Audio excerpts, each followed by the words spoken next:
What is going on, everybody, and welcome to this week's episode of the Nerd Crew podcast.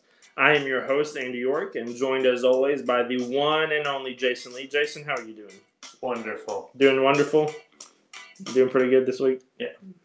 Are you ready for Christmas yet, or are you still doing the final touches, or have you even started? I'm doing the preliminary touches right now. I've got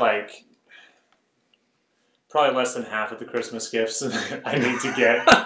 So it's good because I'm off tomorrow as well. So hopefully I'll get a lot of that done tomorrow. Oh, yeah. Are you one that likes to shop like the very last minute, like Christmas Eve? Right. That's what my dad does.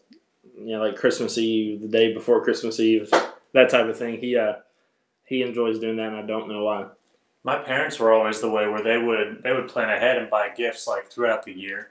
They ordered stuff on Amazon like in July to give it to us in December, just because they thought about it and they didn't want to forget. And I was like, I wish I could be like that. Yeah, that'd make it a lot easier for me. Oh yeah. I like to.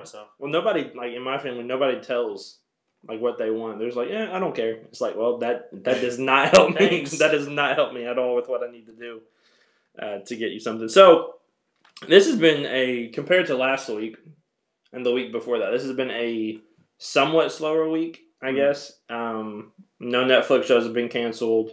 Mm-hmm. No massive trailer has been dropped yet. But pretty soon the Spider-Man Far From Home trailer should be dropping, I would say, before the end of the year. Maybe.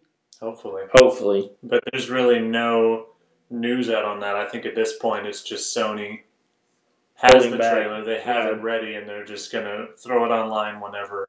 Well, they showed it already at the in Brazil. Mm-hmm. I forget what the CCXP. Yeah, that.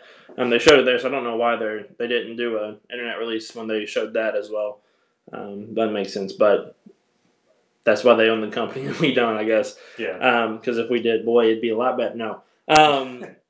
So no Venom. Yes. Venom No Venom. Actually, I would give Venom to Kevin Feige and Marvel and just say, here, take all the Marvel you want. We don't want it. Which, here's something interesting that we can rabbit trail off into for a little while. There was an article done by Variety that was predicting things that would happen in entertainment media next year. Mm-hmm. And one of the things that they predicted could happen is that Apple could buy Sony Pictures. Really? And what that would mean is that if Apple were to do that, the rights for all of Sony's Marvel characters would revert back to Marvel Studios.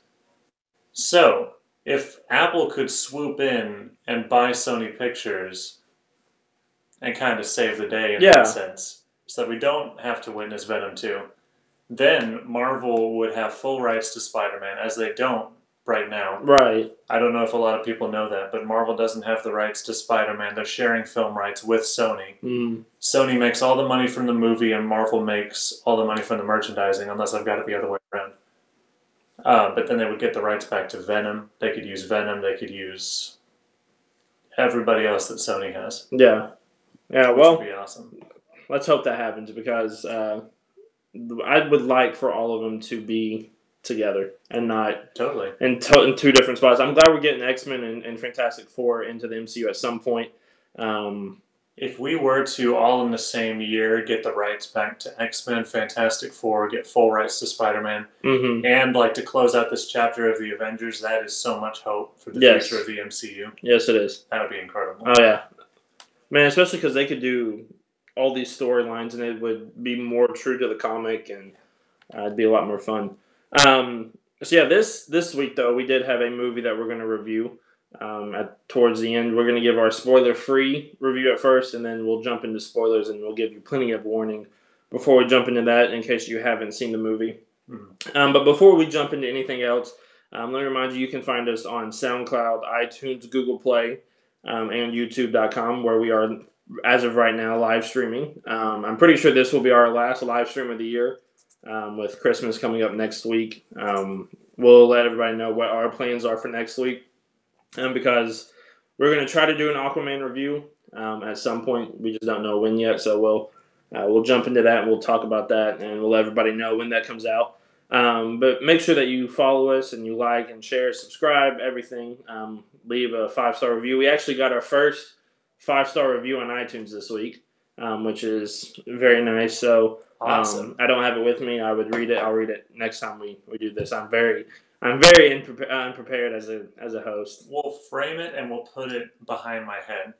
Yes, because that side of the wall is a little exactly. bare. It's a little more bare. Yeah, so we'll get something to put behind your head. We may just put a Jason was here poster or something. So yeah, we'll figure something out with that.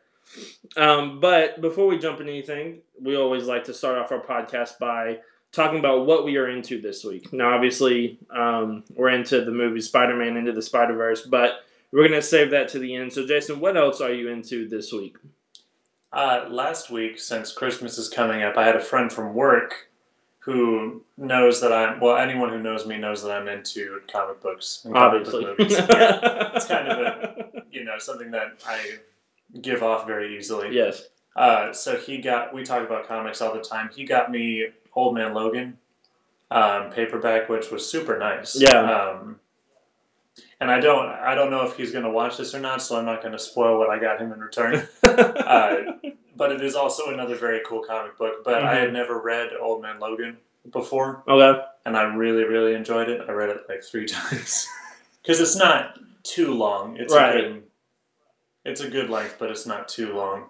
I really liked the kind of dystopia that they presented, where like this one, I don't want to spoil any of it, like this one event. It's a pretty big event, but you wouldn't think it's, this one thing that Wolverine does. Yeah. When he's manipulated, changes the course of history. Right. And like basically ends up destroying the entire world. And I like seeing different fragments of the Marvel Universe sort of in this dystopian future. It was really enjoyable. Yeah. I've actually read, I don't think I've read all of it. Maybe I have. I think I have. But it's been a while, so I need to go back and reread it. Yeah. Actually, my thing I'm into this week is a comic book as well. Actually, for the first time ever, I read the very first Avengers comic. Yeah. Like the old one, which was different. Very different compared to the writing style of today and things like that. But it was still very entertaining. I loved it. It was fun. But the other thing I was into this week was I'm rereading. I'm going through right now rereading the Dark Avengers series because I really hope this is the direction that they go into with the MCU. At some point, maybe not next, but at some point down the line, I would love for them to do that. And I would love for it in the future, and I'm sure we'll do it. But before Avengers Endgame comes out, discuss what direction we think the MCU is going to go and things we'd want to see.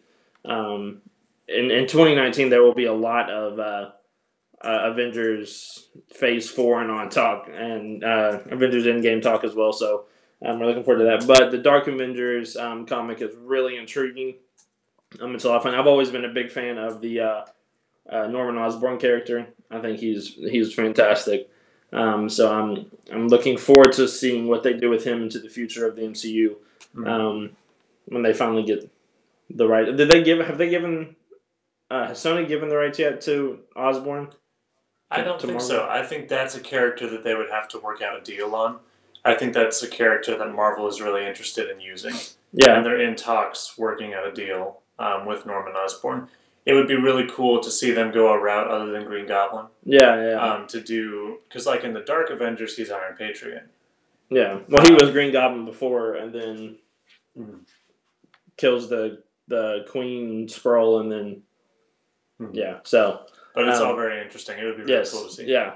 I think it'd be a lot of fun for them to do that. Well, I think it's time for us to jump into the main part of our episode this week. And it's talking about the Spider-Man Into the Spider-Verse. Now, like I said before, we're going to be doing our spoiler-free review right now, and then we'll jump into spoilers a little bit later, and we'll give plenty of warning when we do that. But I'll let you have the floor first and kind of give your thoughts without giving anything away of what you thought about the Spider-Man Into the Spider-Verse movie. Preface, it was amazing. Yes. It was amazing. It was everything that I thought it would be, or thought it could be, and a little bit more than that. From the trailer, if you haven't already seen the trailer, I definitely suggest checking it out because you'll be able to see the art style that they have Mm-hmm. and the animation style that they have. And the movie itself looks way better than the trailer. Yeah, it does. Too. They do so many creative things, and they go so far in the idea that each scene looks like it's ripped right out of a comic book. There are so many colors. They do so much visually. It kind of looks 3D a lot of the time, even though it's not 3D. They give it a lot of dimension. They give it so much character. So the art is like the first thing that you see, the first thing that really catches your attention. But the story was great. The way that the way that they introduce Miles Morales, Mm-hmm. the way that they introduce this idea of different dimensions, it was emotional. It was really funny. The humor was really on point. Yeah. And the music as well, like not the not the Post Malone as much, but like the original score was really cool, and I like noticed it a lot of the time. Which is a problem that a lot of superhero movies have, I think, is that the score can be just very bland, generic, like superhero music. Yeah. With the horns and the strings and like the really loud percussion and everything. I think that's really easy to do, a really easy trap to fall into. But the Spider-Verse soundtrack was really good. Mm-hmm. It definitely caught my attention. Yeah. Like you said, this movie was because beforehand we heard a lot of people were saying that this was the best Spider-Man movie ever, like the best Spider-Man movie of all time. That nothing compared to it. Blah blah blah blah blah. And I figured that this movie was going to be really good, but I didn't expect it to be as good as it actually was.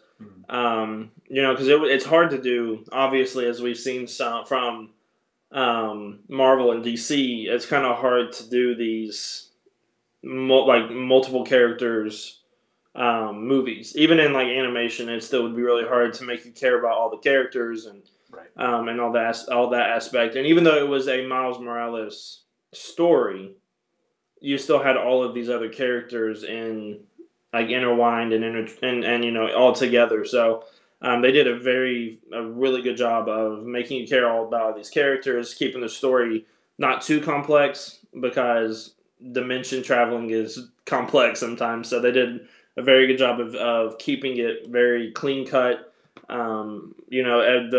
It looked like a comic book. Like it looked like you were watching a comic book. So it was awesome to see all of these different colors pop up, and it was a lot at once at sometimes, which isn't necessarily a bad thing, but it was still just you had a lot happening at one time.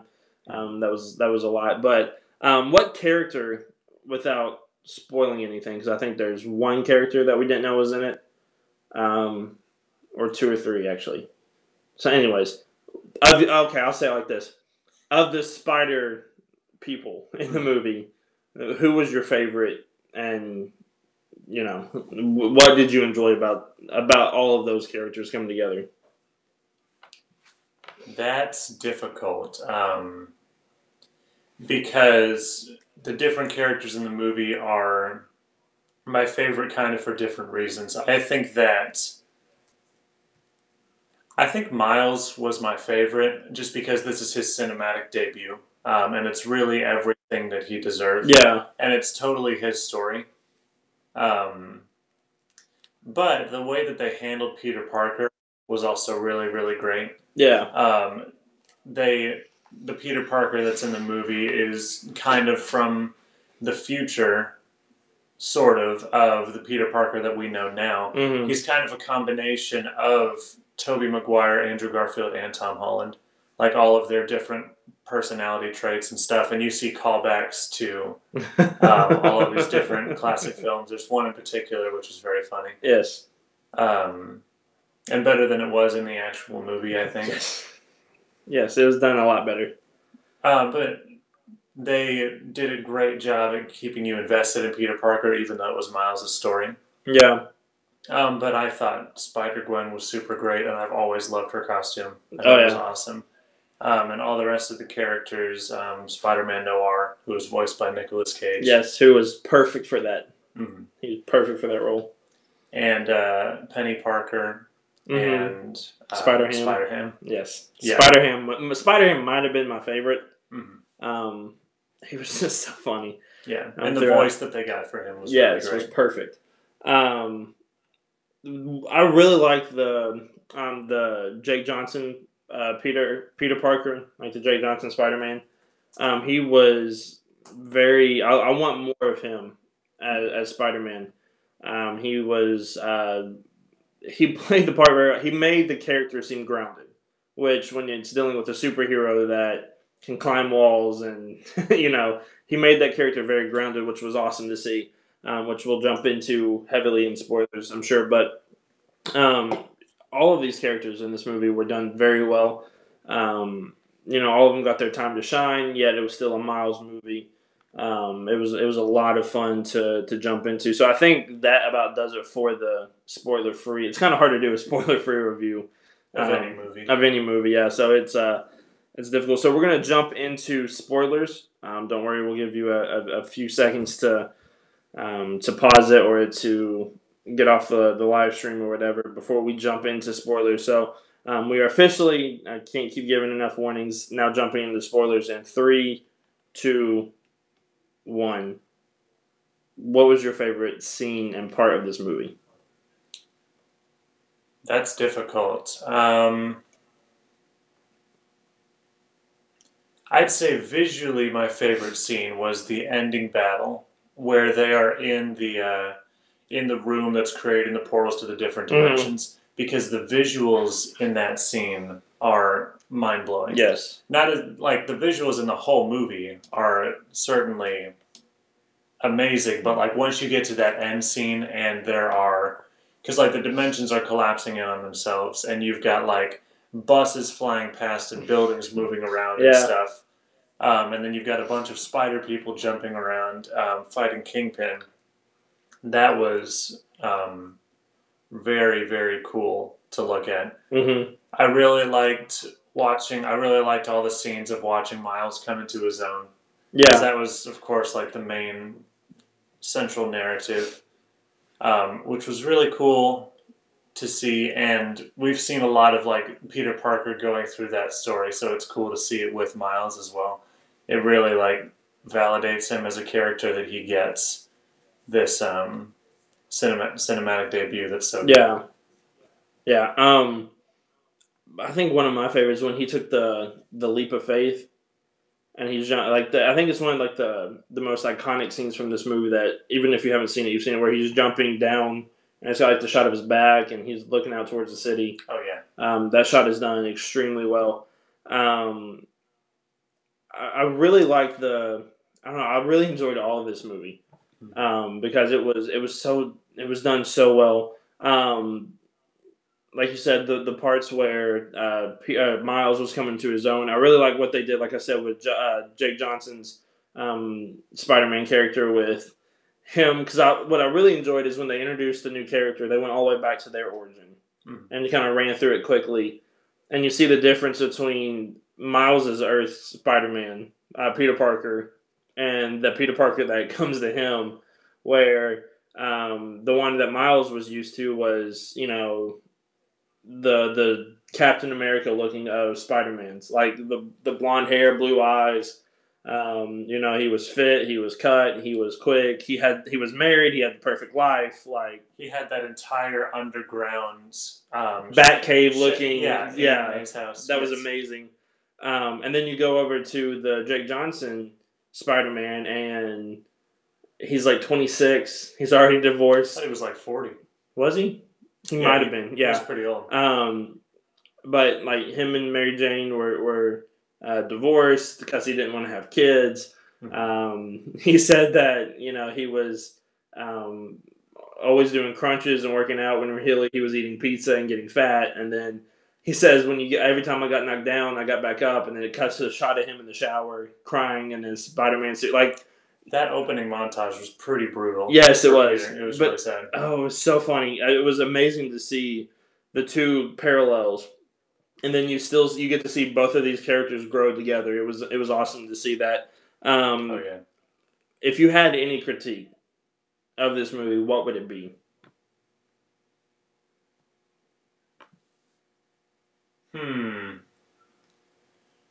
I don't think that I have a single major critique. Okay. This movie really hit every beat that it had to. I think maybe the lines got a little bit blurred sometimes because the one thing that was difficult in this movie, somewhat, which I don't know if it would be kind of fixed upon seeing it again, they were telling Miles's origin story alongside telling this like story about a bunch of different dimensions collapsing. Right. And I think it was done and I think it was handled really well. It's just like you're telling one small story and one grander story at the same time. And I do think they did a good job on that, but I think sometimes it kind of like jumped around between different emotions really quickly. Yeah. Which may be just me seeing it for the first time. But right. Well, I think that's a good complaint because, well, I'll say this. This is probably the best origin story of a superhero, like movie wise. This is probably the best one they've ever done. Because like you get to see him come into his own character, you get to see all the different things he struggles through while he's still trying to figure out why he has these powers, while not just his world, but like all the different dimensions in their worlds are coming to an end. Like that one of those, so it was a grander scale story that, yes, it made things hard to kind of see sometimes, and it kind of put his origin story to the back burner a little bit. But the way they brought it around at the very end of the movie, I think worked really well. Yeah, totally. And I think one of the other smaller complaints is that Kingpin kind of didn't get his moment as much as the other characters did. But still, I really like what they did with Kingpin. I enjoy what they did with his character. It really worked for him. Plus, you still get the moment of like figuring out what happened to Vanessa and I don't know what his son's name is. I don't think they ever really mentioned it. With him, it's Richard. Yeah, with him clicking his pen and like going through his his backstory of him beating up Spider-Man and his kid and his wife walks in and so you get to see some moments of his growth, but not as much as all these other different characters as well.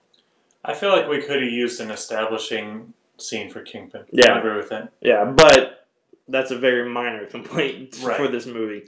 With how fast everything moves, I can see why they didn't do that. Yeah. Yeah, and it was... I would much rather them go the route they did than, try to establish Kingpin more of a character, which was a really cool nod. I don't know if you noticed this or not, but when Miles and Kingpin are fighting in the train, and you see all the different dimensions of Vanessa and whatever his name is pop up. Did you see that one time the little boy was blind? So it was like a little nod and call to Daredevil in this movie, which was really cool and interesting to see. Plus, it was awesome to see at the beginning of the movie the different, like when they jump dimensions, and you see the different, like Seth Rogen's in a movie called Hold Your Horses, and like Blake Griffin is not a basketball player, but he's a baseball player. I saw one with Chance the Rapper's coloring book album. Yes, where it was the same thing, but instead of a 3 he had on his hat, it was a 4. Yeah, I saw that. That was I think it was in Miles's room. I think that was in Miles's universe. Yeah. And then they had like the different, like Coca-Cola was spelled with a K instead of a C. Yeah. Which was awesome. But there was a lot of different like little nods, except Sony. Sony stayed the same in every universe because you can't change Sony. Sony is just omnipotent. Yes, Sony is I can't say that word. I don't know why. Omnipotent. There we go. But there was not very many complaints for this movie at all. The one guy who ruined it for everybody on Rotten Tomatoes, making it that like the animation was blurry, blah blah blah. That was the point of establishing this character. Is like if you read a comic book, you're not going to be able to read every little thing in the background. Like, there's going to be things that are like blurred out, right. Which he must have never read a comic book in his life, or he's just a loser. One of the two. Well, it is Rotten Tomatoes, so you can't count on every critic on there having an entirely level head. Right. And I remember reading that first negative review, which, I mean, I'm sure it's totally fine to have a negative opinion about anything at all, even the Lego movie, if you're able to back that up. I don't think they're. If you're able to back that up with perspective. But the guy who wrote the first negative review for Spider-Verse said the animation looked sloppy, which, from a certain perspective, you could say that.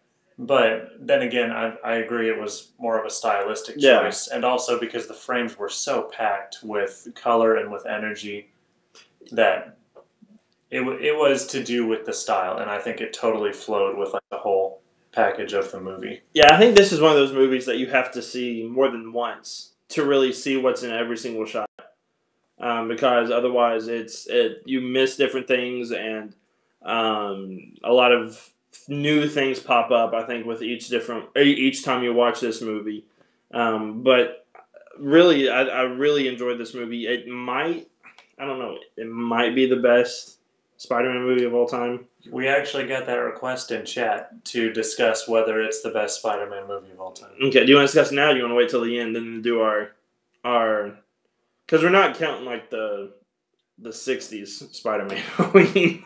Well, obviously that would be the best. Yes. So we can't count it. Right. I think we could start out with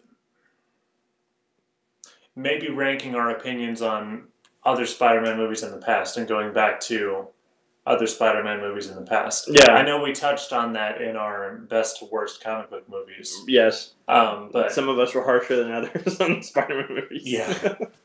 Right, we can talk about that. We can do a quick refresher on our opinions on past Spider-Man movies. Yeah, we'll save that for the end. We'll do that towards the end. We'll do the rest of our review and then jump into that. Mm-hmm. So one of the biggest reveals that I really enjoyed in this movie is when, and it's one of the funniest scenes, is when Miles and Peter, or when Peter's trying to steal all the information from the computer. Mm-hmm. And all of a sudden, I think her name was Liv.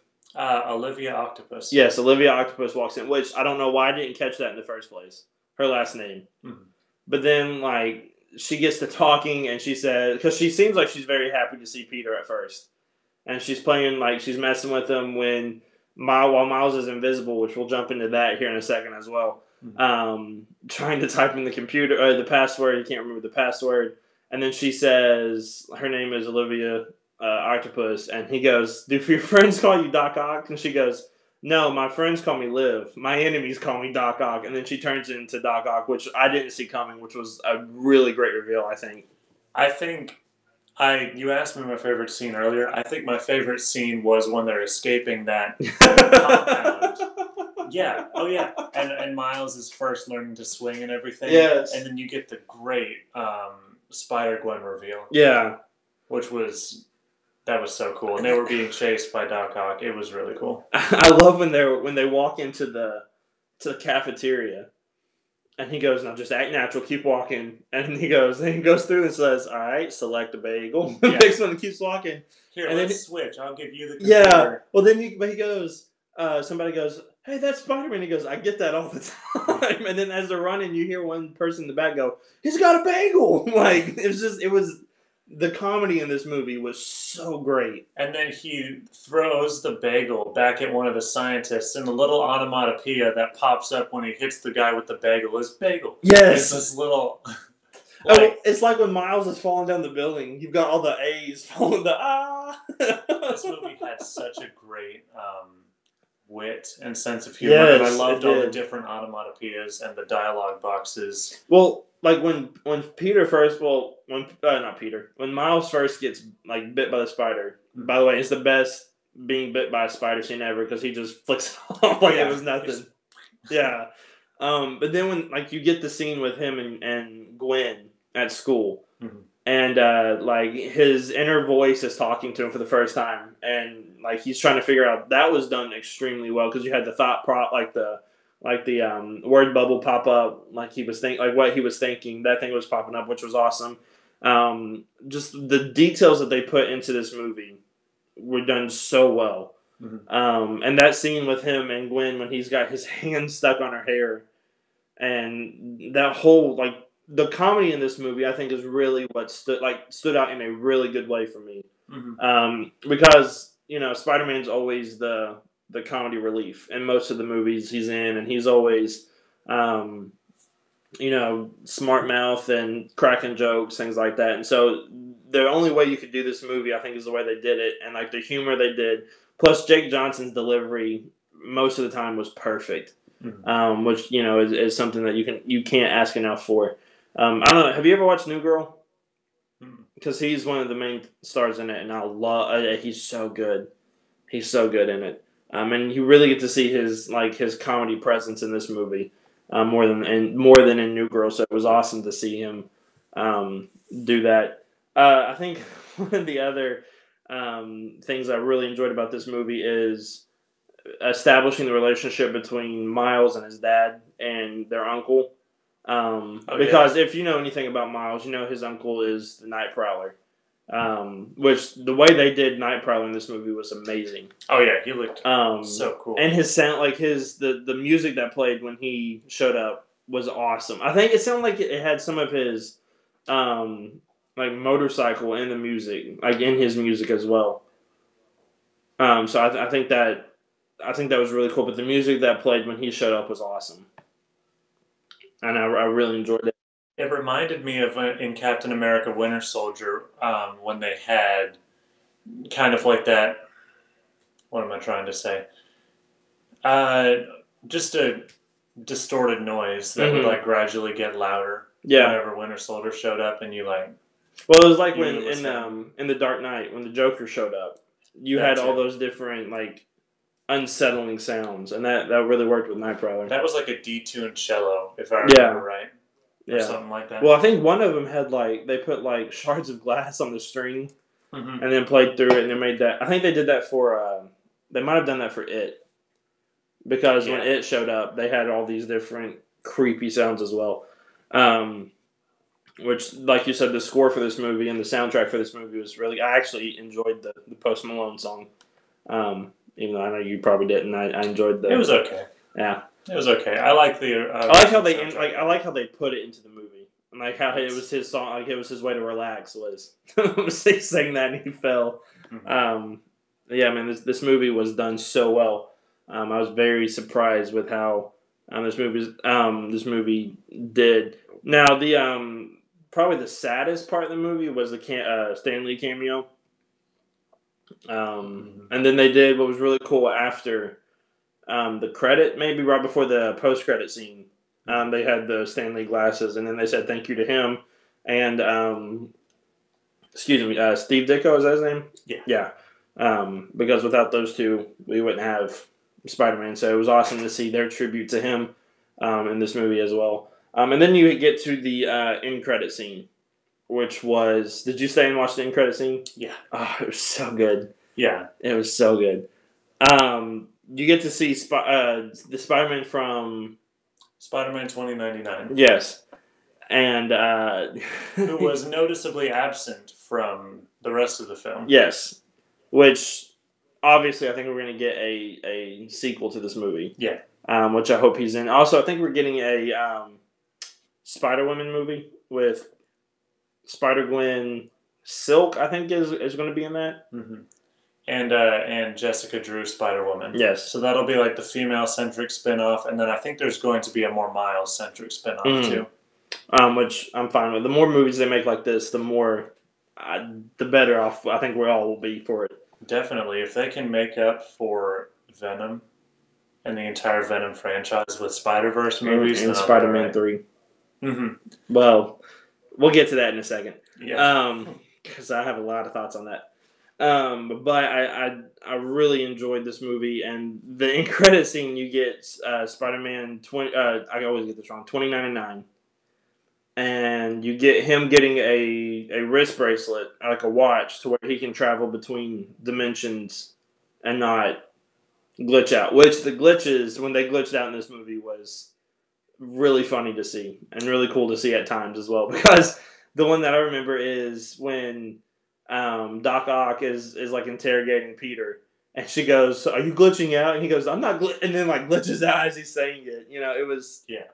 But all the glitches in this movie were done really well.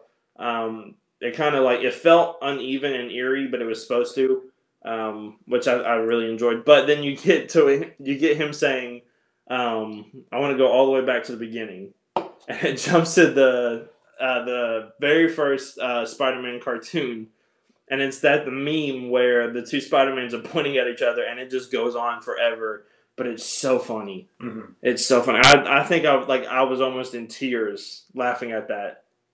I want more of it. I want more of Spider-Man 2099. I want more of all of it. I just want all of it. What I would like to see is like a chase scene through the different dimensions, and like you end up somehow in like the live action world, and like he either meets like Tom Holland or Andrew Garfield or Tobey Maguire, like one of them. I think that would be really funny to see. But I'd be all for that. So, that's like in that's like in the SpongeBob movie when he meets Patchy the Pirate in real life. That's what that would be like. That's what that would be like. A mix between live action and animation. Yes, which is good for everybody, unless you're Sonic the Hedgehog, which that's not going to be that'll be a fun review to do. Yeah, because we'll watch it just to see how bad it actually is. Yeah, I'll watch it on Amazon or something. Yeah, not in theaters. I don't know if it's even worth that. Yeah, it's a little rough. Do you have any other thoughts about this movie and things that you really enjoyed about it, or? No, I think we touched all the bases. Mm-hmm. I also think I say that every time that you ask me a question. I think we touched all the bases. And then I get back home like, oh man, we forgot to talk about. Yeah. My favorite part of the whole thing. Yeah. Yeah. Well, see, I saw this Friday. Yeah, I saw it Friday, and so I haven't seen it since then, and so it's not as fresh for me. Yeah, I saw it last night, but I saw it pretty late, so like I'm recalling a lot of things, but there are some things that I'm missing, I think. Yeah. So. One thing I did really enjoy about this movie is you get to see all the different character arcs grow. Like specifically the spider people, I guess that's what you would call them. Yeah. Because like Miles learns how to become Spider-Man. The other Peter learns how like that he actually wants kids and like he wants to settle down, things like that. Spider-Gwen learns that she can like make friends and keep friends. Mm-hmm. Penny, I don't really know what she learned. Well, she lost her robot. Her robot died, so that was her thing. Nicolas Cage learned how to do it a Rubik's Cube, which was amazing. Yes. And then you got Spider-Ham, which was the way that they did him in this movie. Like his animation was so great. Yeah, it was out of sync with the rest of the animation. Yeah, but it worked so, especially at the end when he gives Miles the hammer that can fit in your pocket. And he cuts that joke. But then, like, you get the scene, which I'm pretty sure if you've seen the trailer, everyone's seen where they're on top of the roof trying to hide from Miles' roommate. And, like, the way, like, when they move and how Spider-Ham moves is, like, completely different animation style. And it works extremely well. And it makes it feel like a Looney Tunes character. Like, more than anything else. So that was a lot of fun to see that as well. But, yeah, I think we got into most of it. One more thing I want to touch on is that Miles' Spider-Man costume by the end of the movie looks incredible. Yes, it does. It's one of my favorite Spider-Man costumes ever. Yes. And I love his Ultimate Comics design in the first place. That one looks a little bit more purple, but I think he like... Is that the one where the like the spider webs are only on his fingertips and like the upper part of his chest? Mm-hmm. Yeah. That's the one I really enjoyed that. But I like this one. Yeah, and he had the hoodie and the shorts and and the Nike Airs. Yeah. That was done so well. It was cool. And this was the first Spider-Man movie where I actually enjoyed Aunt May. I actually enjoyed Aunt May in this movie. I like her in Homecoming. Well, she's not. She's hardly in it.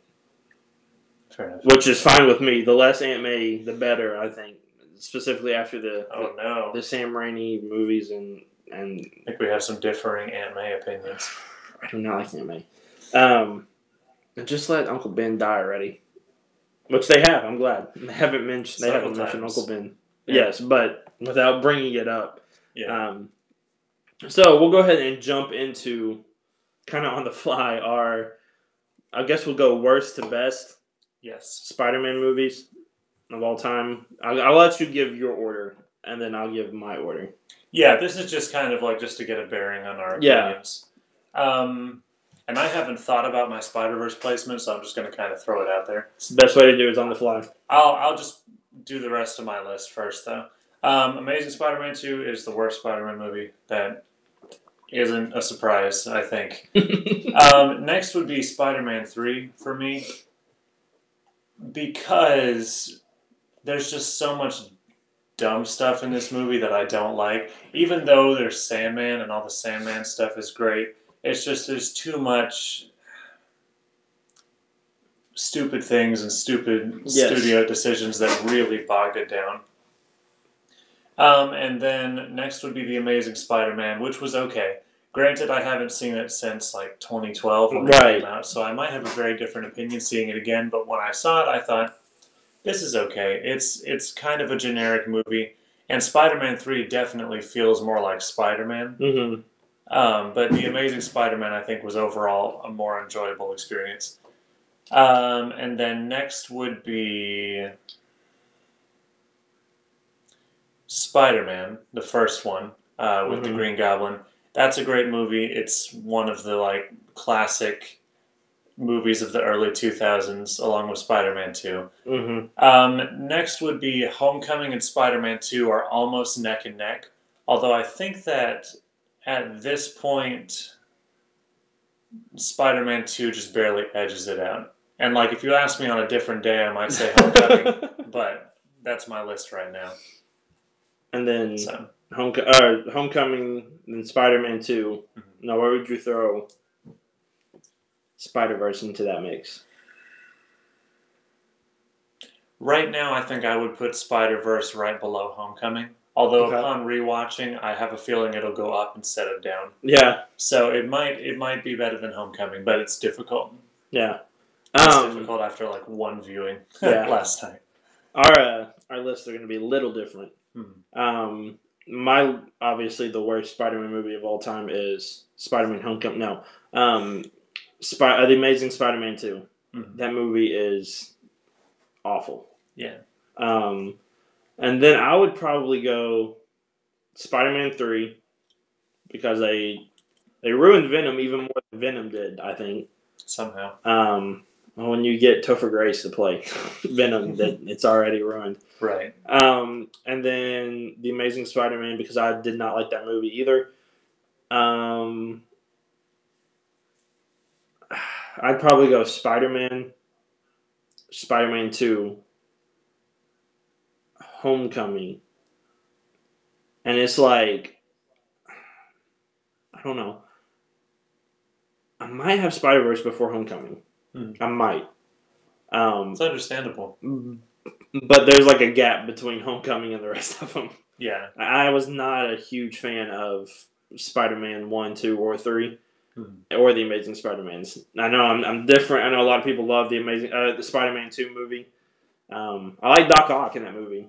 It's about it. I cannot stand Tobey Maguire as Spider-Man. Like, I cannot stand him. And that's the movies that I really hate Aunt May in. Like, she's annoying in those movies. The thing is, for me to put Spider-Verse above Spider-Man 2 and Homecoming, it's like I'm thinking of those different movies, but then with Homecoming, I think of the Vulture and I think of the bank robbery scene, and it's like, it's really tough. And then with Spider-Man 2, I think of like him holding back the train, like all this iconic stuff, and I think of Doc Ock. Yeah. It's really difficult. Yeah, for me... It's also difficult to compare animation to live action. Right. But for me, the reason why I think I have Spider-Man Into the Spider-Verse so high is because I don't think I've had that much fun at a superhero movie in a long time. Right. Like Infinity War, I had fun, but like the end of it, like it's in a different sense, right? Too. Honestly, I think this is the best movie of 2018 overall. I know you have Infinity War in there and everything else, but like overall, I think this is I think this is the best movie of the year. Something we should do before by the end. Well, once we watch Aquaman, pretty much is go through the year in comic book movies retrospective and like really deep dive into how we feel about each movie that came out this year. What came out this year? Black Panther. Yeah, Black Panther, Infinity War, Ant-Man and the Wasp, Aquaman, Spider-Verse, Venom. I forgot about Venom. I think we know it's last. Well, we haven't seen Aquaman yet. Tough contender. Tough contender. Yeah. Yeah, that's something we're definitely going to do. We're going to try to figure out what we're going to do with next week, since next Wednesday is the 26th, and we record on Tuesdays, and that's Christmas, and we're not going to record on Christmas. I can promise you that. Right. So we'll figure something out to get Aquaman out next week, at best, and then we'll go from there. But this is the last live stream of 2018, which is not hard to believe because we've only done two. We've done one video and then 2 live streams, but there's a lot more that's going to be coming out in 2019. We've got a lot more plans to do, a lot more stuff in the next year or so, so we're looking forward to that. Like we mentioned last week, check out the New World Nation podcast, where they're breaking down a Marvel movie each week until the Avengers Endgame, which we will be on at some point. Maybe more than once, we'll see. And then I'm trying to think of all the things to plug.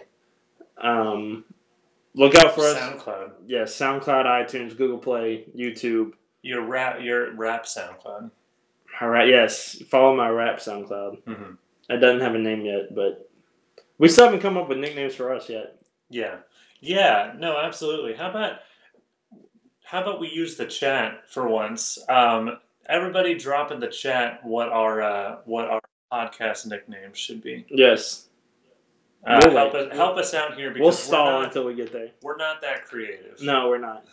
We like to talk about other people's creativity. Yeah, we didn't come up with it in a week. We're analysts. We're not.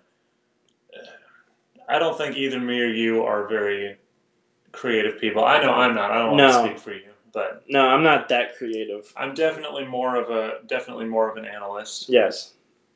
We want you right now in the chat, if you are here, to put in what our nickname should be. Mm-hmm. For the podcast. So when we open it up, we'll drop our nickname with our name, as well as throughout when we do other videos, because we're going to try to do in the future not just a podcast, but try to branch out and do more. I'll turn it into my Twitter handle when Aquaman finally when Jason Momoa finally tweets Jason, yes, or the Nerd Crew podcast, then we will set up Jason on Twitter, and we'll videotape it, and we'll record it. We'll live stream my emotional reaction. Yes. But do you have anything else that you? I think I'm losing my voice. Anything else to? Do you have anything else to plug or talk about? No, I would say Spider-Verse was probably a 9 out of 10 for me, and if not a 9, then a 10. Yeah, it's like a 9.5 for me. Yeah, but I was very, very impressed, and apparently Sony still got it with Spider-Man, which I didn't know. I thought they were just going to do Venom and Morbius and other bad live action ideas, but they just need to stick to animation. Right, but just stick with what you're strong with. Don't try to branch out. I also didn't know that Sony Pictures animation was any good either, because they just came out with the Emoji Movie, I think, last year. So it's like, oh yeah, right. We have them to blame. Let's see what I'll look up to see what they've produced right over the last few years. But just with Sony and Spider-Man, I've just been on the train of just give it back to Marvel because they know what they're doing, obviously, and they do, and I still want that to happen. But I'm very, very impressed that Sony has now this property, the Spider-Man property, that is this good Yes. and this promising. Yes.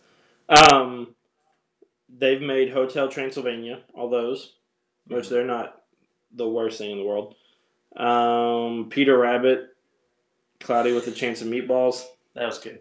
Open Season, which I really enjoy. Mm-hmm. Smurfs, which is okay. Yeah. Surf's Up.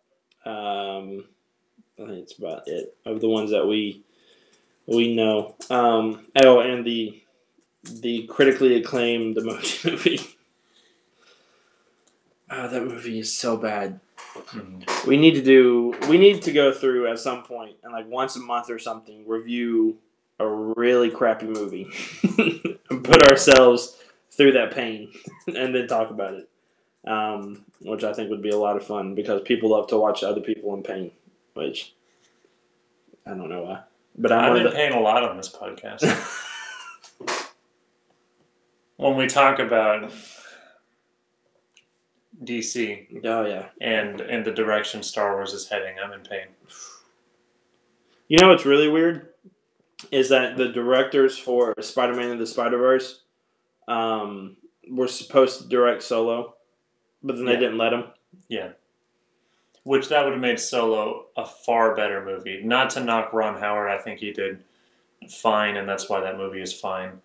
But I don't know if it's even fine.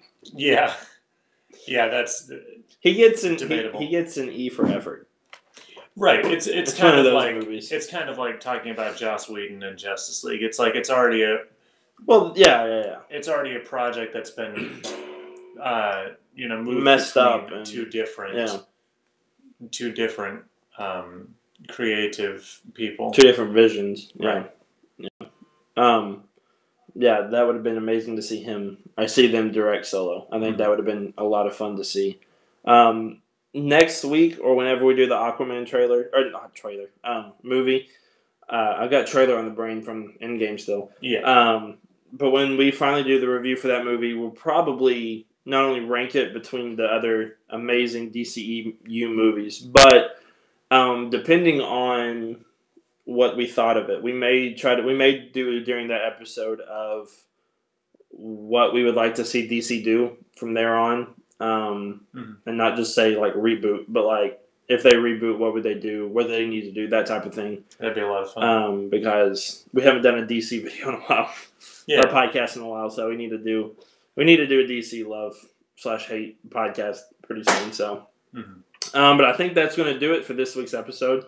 Do you have anything else to plug or? I think we've got it. I think we've done it all. Well, like I said before, for the third time, I think this podcast, you can find us on SoundCloud, iTunes, Google Play, and YouTube, where we live stream. You can also follow me on Twitter at I'm Andy York. Like we said, Jason doesn't have a Twitter. You can follow our Facebook, Instagram, and Twitter page at Nerd Crew Podcast. You can also send us an email at nerdcrewpodcast@gmail.com. Make sure that you like, share, subscribe, rate, review, comment, all those great things on all of our content, so that we know what you like and we continue to put out more content. And I believe this might be the last time we talk to them before Christmas, so we hope you have a wonderful Christmas.